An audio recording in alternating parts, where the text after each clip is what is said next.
ვიანებით კიდევ ერთხელ მიუბრუნდებით, თუმცა მანამდე თვითმფრინავის შემდეგ მთავრობა პრეზიდენტის ვერტმფრენებით ინტერესდება. ხელისუფლება ქვეყნის პირველ პირს კიდევ ერთი ხარჯის გამოედავება. საუბარია სამ შველმფრენზე, რომლებიც სახელმწიფომ ევროკოპტერისგან 2010 წელს 45 მილიონ ევროდ იყიდა. ეკონომიკის სამინისტროში ამბობენ, რომ თავის დროზე ძველმა ხელისუფლებამ კრედიტი აიღო, რის გამოც მთავრობას 2 წლის წინ აღებული საგარეო ვალის დაფარვა დღესაც უწევს. კიდევ ერთი დეტალი, ვერტმფრენებს, რომლებშიც უკვე მილიონებია გადახდილი, საქართველომდე ჯერ არ მოუღწევია.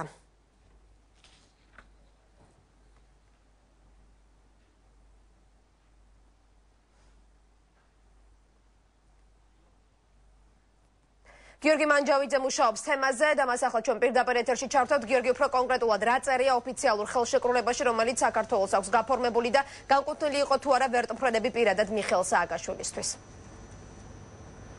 ამ ხელშეკრულების ნახვა მართლაც საკმაოდ საინტერესო იქნებოდა, თუმცა ჩვენი მცდელობის მიუხედავად ჩვენ ეს ხელშეკრულება თვალით არ გვინახავს.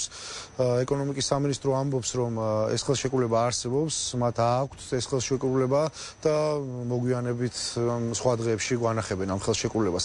რაც შეეხება იმ შენ შეკითხვას, განკუთვნილი იყო თუ არა ეს შუამოფრენები მიხეილ სააკაშვილისთვის, საქართველოს პრეზიდენტისთვის, ამის შესახებ თავად ეკონომიკის სამინისტრო აცხადებს, რომ ხელშეკრულებაში, როგორც ხელშეკრულებაში წერია, ეს შუამოფრენები განკუთვნილი იყო მხოლოდ სამოქალაქო ფრენებისთვის და სამაშველო სამუშაოებისთვის, ასე ვთქვათ. ყველა საინტერესო ის არის, რომ ეკონომიკის სამინისტროში აცხადებენ, რომ ეს ვერტმფრენები ნაყიდია ვალით, რომლის ვალსაც მთელი ამ ხნის განმავლობაში იხდის სახელმწიფო. საინტერესო ის არის, რომ დაფინანსების წყარო აქ იყო საგარეო ვალი, კერძოდ ამ კონტრაქტის გაფორმებასთან ერთად პარალელურად მოხდა გაფორმება საფრანგეთში სოსიეტე ჟენერალთან ბანკისგან მოხდა კრედიტის აღება ამ თანხაზე.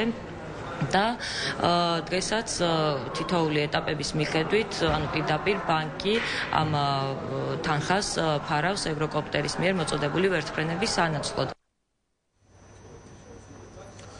საუბარია საქართველოს მთავრობასა და ევროკოპტერს შორის გაფორმებულ 2010 წლის ხელშეკრულებაზე, რომლის მიხედვითაც საქართველომ შეიძინა ორი ახალი ერთეული შუამოფრენი ევროკოპტერ სუპერპუმა, რომლის თითოეული ფასი 16 მილიონ ევროს აღემატება და ასევე საუბარია მესამე ვერტმფრენზეც, რომლის ფასიც ამ წინამორბედებთან შედარებით ძალიან მცირეა, დაახლოებით 2 მილიონი ევროს შეადგენს.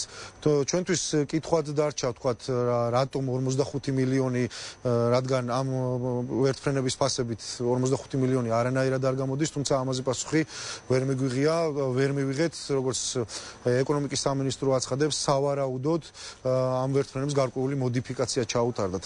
კიდევ ერთი დეტალი, 2010 წელს, როდესაც მიხეილ სააკაშვილი და მთავრობის წევრები ოფიციალური ვიზიტით იმყოფებოდნენ საფრანგეთში, სწორედ მაშინ მიხეილ სააკაშვილმა გააკეთა განცხადება და მაშინ მოეწერა ხელი ხელშეკრულებას, რომ საქართველო აპირებდა სწორედ ორი ამ შუამოფრენის შეძენას ტურიზმისთვის და სამაშველო სამუშაოებისთვის.